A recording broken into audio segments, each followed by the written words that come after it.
শুনিও ক সৰ্বজন আমাৰে বচন, শিৱ পাৰ্বতীয়ে এদিন এটি পৰীক্ষা কৰিলে আয়োজন। নমস্কাৰ, আজি মই মহাদেৱ শিৱ আৰু পাৰ্বতীৰ এটি ষ্টৰী ক'বলৈ আগবাঢ়িছোঁ। এদিনাখন শিৱ পাৰ্বতীয়ে কৈলাশত বহি কথোপকথন কৰি আছে, আৰু সেই কথোপকথনৰ মূল বিষয়বস্তু হ'ল যে তেওঁলোকৰ দুই পুত্ৰ কাৰ্তিক আৰু গণেশৰ ভিতৰত কোন বুদ্ধিমান, কোন বলৱান, কোন জ্ঞানী। আৰু সেই কথাটো পৰীক্ষা কৰিবৰ কাৰণে তেওঁলোকে কথোপকথন কৰি এটা আলোচনা কৰিছে যে আমাৰ এই দুই পুত্ৰ কাৰ্তিক আৰু গণেশক এটা পৰীক্ষা পাতিব লাগিব, তেওঁলোকৰ ভিতৰত কোন জ্ঞানী, কোন বুদ্ধিমান, কোন বলৱান। আৰু পাৰ্বতীয়ে কৈছে যে কাৰ্তিক কিন্তু বলৱান, বীৰ, শক্তিশালী, গতিকে তেওঁ কিমান বুদ্ধি, কিমান পাৰ্গত বা হেৰি, কিন্তু গণেশ হ'লে অলপ জ্ঞানী যেন লাগে, তেওঁ জ্ঞান আছে। পাৰ্বতীয়ে তেনেকৈ কৈছে। তাৰপৰা মহাদেৱে কৈছে যে নহয়, আমি এটা পৰীক্ষা পাতি আয়োজন কৰোঁ, পৰীক্ষাটো আয়োজন কৰি পৰীক্ষাটোত ধৰা পৰি যাব তেওঁলোকৰ ভিতৰত কোন জ্ঞানী, বুদ্ধিমান, বলৱান, কাৰণ গোটেইকেইটা গুণ থাকিব লাগিব।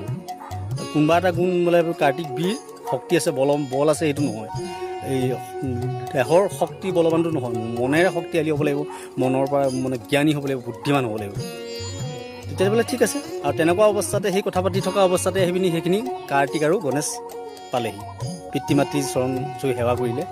তাৰপৰা ক'লে যে পিতা মাতা, আপোনালোকে কি কথা আমি ইমান গভীৰভাৱে পাতি আছে? তেতিয়া ক'লে, পাৰ্বতীয়ে ক'লে যে তোমালোকৰ দুইজনৰ কথাই আমি পাতি আছোঁ। তোমালোকৰ পিতৃয়ে এটা পৰীক্ষা পাতিব বিচাৰিছে, পৰীক্ষাটোত তোমালোকে বহিব লাগিব, আৰু পৰীক্ষাটোত যোনেই উত্তীৰ্ণ হ'ব, পাছ কৰিব, তেওঁক পুৰস্কৃত কৰা হ'ব। এনেকুৱা কথা কৈছে আৰু দেই।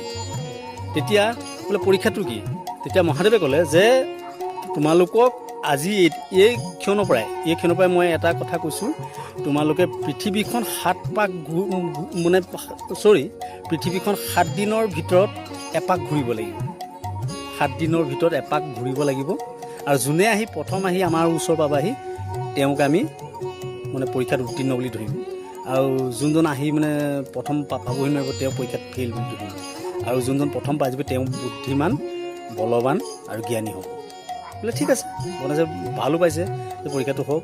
আৰু কাৰ্তিকে একদম তাৎক্ষণিকভাৱে বোলে মই যাওঁৱেই বুলি কৈ পিনি কাৰ্তিকৰ বাহন ময়ূৰ পিঠিত উঠি পিনি গ'লেই আৰু পৃথিৱী ভ্ৰমণ কৰিবলৈ, কাৰণ 7 দিন টাইম আছে, 7 দিনৰ ভিতৰত এপাক ঘূৰি আহি পাবহি লাগিব।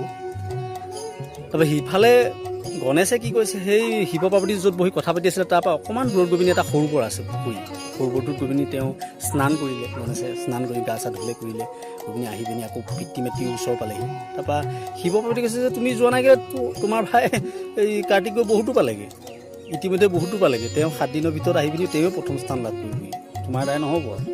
এতিয়া গণেশে কৈছে যে নহয়, মই যাম, মোৰ কামখিনি মই কৰিম, মোৰ পৰীক্ষাত, যিহেতু মই পৰীক্ষাটোত হেৰি কৰিছোঁ, যোগদান কৰিছোঁ, ময়ো যাম। তাৰপৰা সেই স্নান কৰিছিলে যে গণেশে, গা চা ধুই কৰি যে পালেহি, পিতৃ মাতৃৰ ওচৰত সেৱা কৰিলে, সেৱা কৰি পিনি পিতৃ মাতৃৰ গাতে 7 পাক ঘূৰিছে, এপাক, দুপাক, 3 পাক, এনেকৈ 7 পাক ঘূৰিছে। 7 পাক ঘূৰি পিনি তাৰপৰা মহাদেৱে এতিয়া মিচিকে হাঁহি আছে। পাৰ্বতী কৈছে তুমি যোৱা নাই কেলৈ?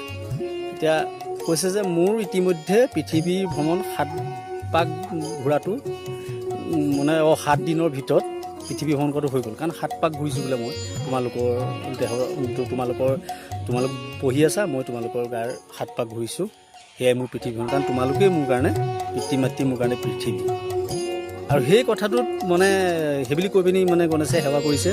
মহাদেৱ বৰ সন্তুষ্ট হ'ল যে পাৰ্বতী কৈছে চোৱা, তোমাৰ পুত্ৰ গণেশ বুদ্ধিমান, জ্ঞানী আৰু বলৱান।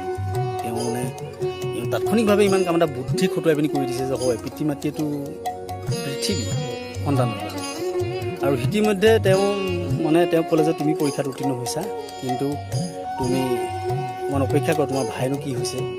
তাৰপৰা তেনেকৈ সেই কথাবোৰ 7 দিনৰ মূৰত, পিছত 7 দিনৰ মূৰত আহি পিনি কাৰ্তিক পাইছে, কাৰণ সি বীৰ, কাৰ্তিকটো বীৰ, কাৰ্তিকে কিন্তু পৃথিৱী ভ্ৰমণ কৰি দিলে। 7 দিনৰ মূৰত ভ্ৰমণ কৰি পিনি খেলাই পাইছেহি, আৰু ময়ো বাহনৰ পৰা নামি কৈছে, পিতা মাতাক সেৱা কৰিছে যে মই পালোহি। তেতিয়া গণেশ সেইখিনিতে বহি আছে। তাৰপৰা কাৰ্তিকে চাইছে যে এওঁ কেতিয়া পালে।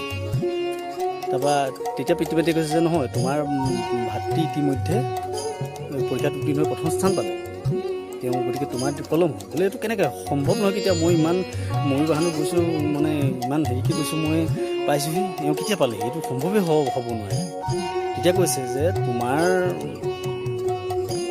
গণেশে তোমাৰ ডাঙৰ ভাতৃ গণেশে পৃথিৱী ভ্ৰমণ আমাৰ গাত 7 পাক ঘূৰি সেৱা জনালে। কাৰণ তুমি সেই কথাটো মাইণ্ডত নেখেলালে যে, তোমাৰ মনত নেখেলালে যে পিতৃ মাতৃ পৃথিৱী, তোমাৰ সেই বুদ্ধিমত্তাটো তুমি প্ৰদৰ্শন কৰিব নোৱাৰিলা। তোমাৰ বীৰত্বটো প্ৰদৰ্শন কৰিছা, তুমি বুদ্ধিমত্তাটো প্ৰদৰ্শন কৰিব নোৱাৰিলা। আৰু বুদ্ধিমত্তাটো প্ৰদৰ্শন কৰিবলৈ তোমাৰ জ্ঞানো লাগিব। গতিকে তোমাৰ জ্ঞান নাই বুলি কোৱা নাই, পাৰ্বতী পূজাই বুজাইছে কাৰ্তিক পূজাই তোমাৰ জ্ঞান নাই বুলি কোৱা নাই, কিন্তু তোমাৰ ডাঙৰ ভাতৃ কৈ বোলে তোমাৰ জ্ঞানটো অলপ কম, বুদ্ধিটো কম। গতিকে এই পৰীক্ষাত তেওঁহে প্ৰথম স্থান পাইছে, তুমি প্ৰথম স্থান লাভ কৰিব নোৱাৰিলা। গতিকে আজি মই কৈছোঁ, আমাৰ গণেশ পৰম জ্ঞানী, বুদ্ধিমান আৰু বলৱান। এইটো ষ্টৰিটো ভাল লাগিছে। এইটো মোৰ বৰ প্ৰিয় ষ্টৰি, মই ভাল পাওঁ। আৰু এই ষ্টৰিটোক লৈ মই এটা কবিতাও লিখিছিলোঁ, শুনিও সৰ্বজন শিৱ পাৰ্বতী এদিন এইটো কবিতা কৰি লাগিছোঁ।